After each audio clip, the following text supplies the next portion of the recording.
আচ্ছা বলো তো আমি কাকে কিস করছিলাম? চলো ওটাই তোমাদেরকে আজকে বলবো। তার জন্য আমি এখানে রেডি শেডি হয়ে চলে এসেছি যাওয়ার জন্য। আর আমি এখানে বলছিলাম, আর আমার সাথে আছে এই যে আমার দিদি, তারপরে আছে আমার বান্ধবী এই যে চলে এসছে কালো পরি হয়ে। যাই হোক, তারপরে এখানে আমরা এসেছি দোকানে।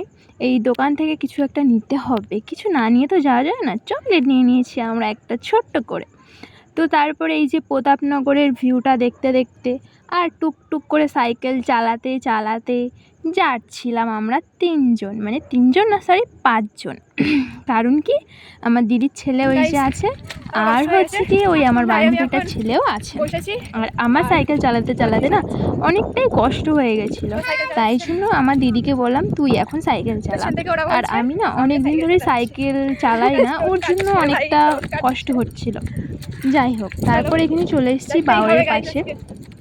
আর এই বাওরের পাশ থেকে দেখতে দেখতে যাচ্ছিলাম এখানে জল গঙ্গা। আমি বলছি দেখো আমি বাওরের পাশে চলে এসেছি। যাই হোক, তারপরে এই দেখো আমরা এসেছি এখানে। ওখানে না একটা বিএসএফ ছিল, সেটাকেই দেখাচ্ছিলাম। আর আমি বলছিলাম বিএসএফকে পটাতে হবে, আর হাই করছিলাম। ওখান থেকে আমাকে ও হাই করছিল, মানে আমাকে ও টাওয়ার দিচ্ছিল। গাইস দেখো, পুরো সাইকেল চালিয়ে চালিয়ে পুরো ঘেমে গেছি। আর ওই কাকিমাদের কাছে শুনলাম যেতে দিচ্ছে না, ঠিক আছে, যেতে দেবে না। ও পুলিশ মুলিশ সব হ্যান্ডেল করে নেবো, কোনো কথা হবে না। মানে কি বলতো, আমরা যেদিকে যাচ্ছি বর্ডার এলাকা, ওর জন্য আমি পুলিশ আমাদেরকে যেতে দেবে না বলছিল। মানে কাকিমারা বলছিল তোমাদেরকে যেতে দেবে না।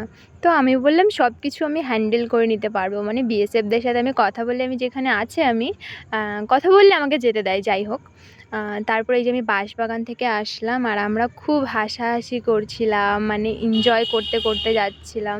মানে এনজয় তো, এনজয় ছাড়া জীবনে আছে কি ভাই। এখানে দেখো আমাকে রেখে ওরা সাইকেল চালিয়ে চলে গেছে, তাই জন্য আমি দৌড়চ্ছিলাম, ঠিক আছে। আর প্রায় কাছাকাছি চলে এসেছি। এই যে বাঁশবাগান দেখো, পুরো আমরা গ্রামে চলে এসেছি। আর জায়গাটাও খুব সুন্দর, দুপাশে বাঁশবাগান আর মধ্যেখানে রাস্তা। আর আমি এর জন্যই এত হাসছিলাম যে আমি মানে চলে এসেছি, অনেকটা কাছাকাছি চলে এসেছি। এই যে ব্রিজটা, কেউ কি চিনতে পারছো? আরে হ্যাঁ, কে কে চিনতে পারছো কমেন্ট করে জানিও। ফাইনালি আমরা চলে আসলাম কার কাছে বলো তো? সুমিদির বাড়িতে। এই যে সুমিদির বাড়িতে আমরা চলে এসেছি। হ্যাঁ, আজকে আমরা সুমিদির সাথে দেখা করতে এসেছি।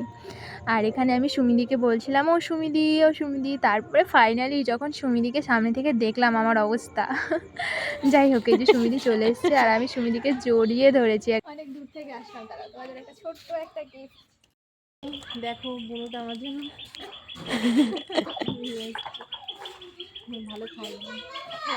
এখানে সুমিদির সাথে একটু গল্প করছিলাম, আর সুমিদি বলছিল বাড়ি কোথায় জিজ্ঞাসা করছিল। তারপরে এখানে আমি সত্যি বলছি, সুমিদি খুব ভালো একটা দিদি, সত্যি বলছি, বিশ্বাস করবে না, সুমিদি খুব ভালো, আমার তো খুব ভালো লেগেছে।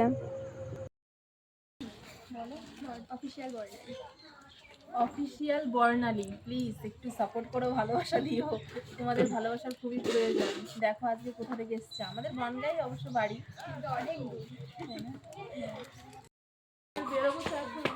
বাই, ভালো লাগলো তোমরা এসছো, মাঝে মাঝে এসো। আচ্ছা, হ্যাঁ, তুমি যেও।